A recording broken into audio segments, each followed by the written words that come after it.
I want to share a story with you guys that was a pivotal moment in my life as a parent, but also as most lessons, you can plug it into any part of your life and it makes sense. We were at a restaurant having a celebration, and we were sitting on the outside patio area. And the way this outside patio area was made is just behind the restaurant was this huge courtyard with these really tall palm trees. And there was a side patio and then a back patio. And I noticed, and some of the people sitting at my table noticed, that there were some kids on that courtyard that were playing around, and some of them were actually climbing the palm trees. And there were a few grown-ups at the table that had some choice opinions about, people letting their children just climb these palm trees. And I didn't say anything, I just listened. And at the time, my son, Dean, who is now about to be 18, I think he was probably like 7 or 8, he was sitting next to me.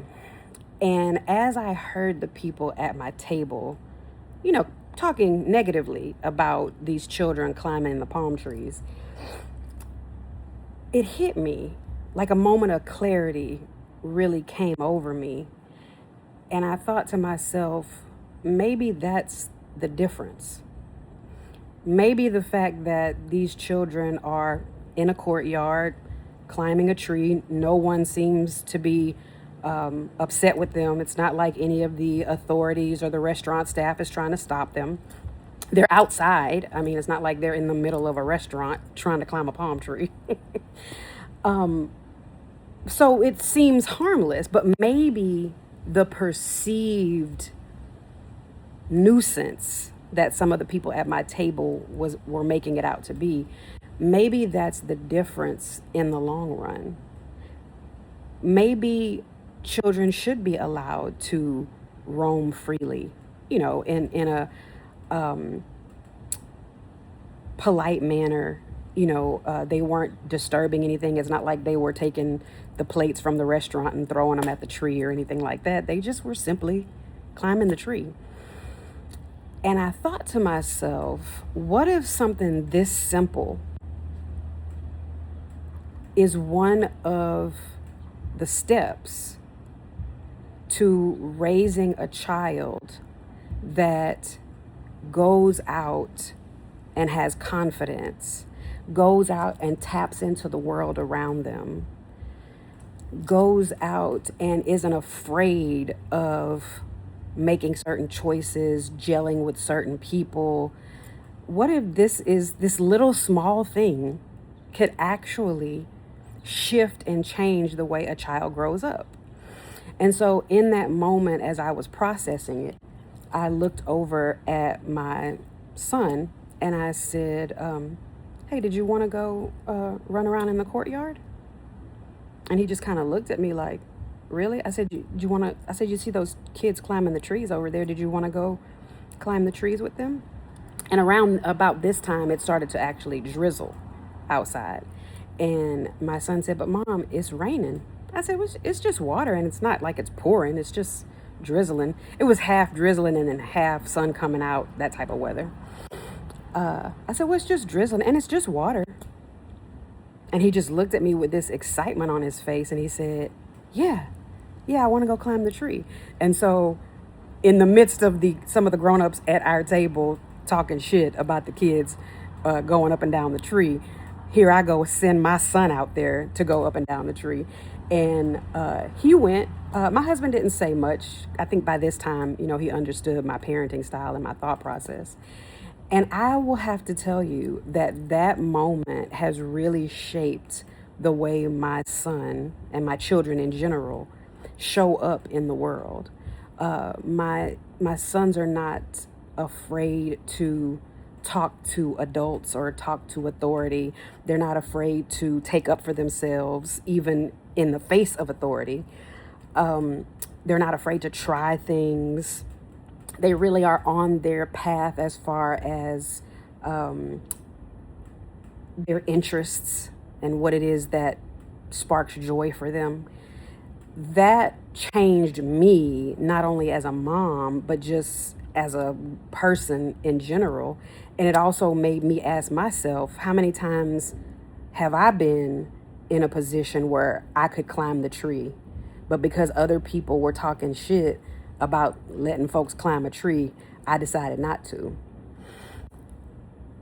It really has helped me and helped them, my children, and my husband, really see life as the opportunity that it is. Like, opportunities are constantly unfolding in front of us.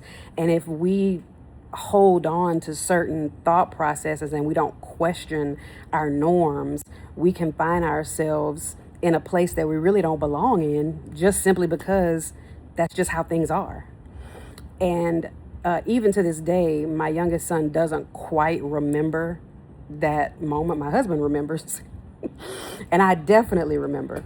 But it really set forth us on a different path, a different trajectory. Like, imagine, you know, the GPS sending you on a path to your destination, but then you take a turn or a detour or what have you and realize this is a much better view. This is a much better opportunity. And I've never forgotten about that. I've used that as a teaching tool to other parents and things like that, because I come from a community of people where you wouldn't, it's almost a badge of honor that other people's children would be climbing a tree in a courtyard, but you are making your child sit still and be quiet.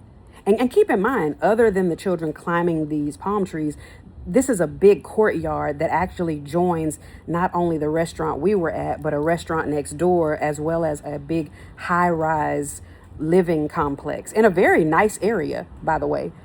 So there were lots of people in the courtyard, not only children playing, but there were also, adults sitting in the courtyard, walking through the courtyard, that type of thing. And just something so simple. And the way that I'm explaining it, it makes it sound very simple. But the way that some of the grown-ups were responding to it that were at my table made it just seem, that these children were devilish, like they were just up to no good. And really they weren't by any standards. These kids were very well behaved, very polite, because I ended up walking over to the courtyard after Dean was in the courtyard climbing the tree for a little while. And the kids were, very cordial, very polite. But they just were experiencing a different upbringing. And I was in tuned enough to take note that maybe the fact that they were being allowed to climb these trees in the courtyard of the restaurant might have a little bit to do with why their paths look different in life. Why later on down the road, after high school, after college, after entrepreneurship, their lives look a little bit different, because there are certain things that other people value that could very well be holding them back. What do you think about that? Pivotal moment for me, but what's your impression of it?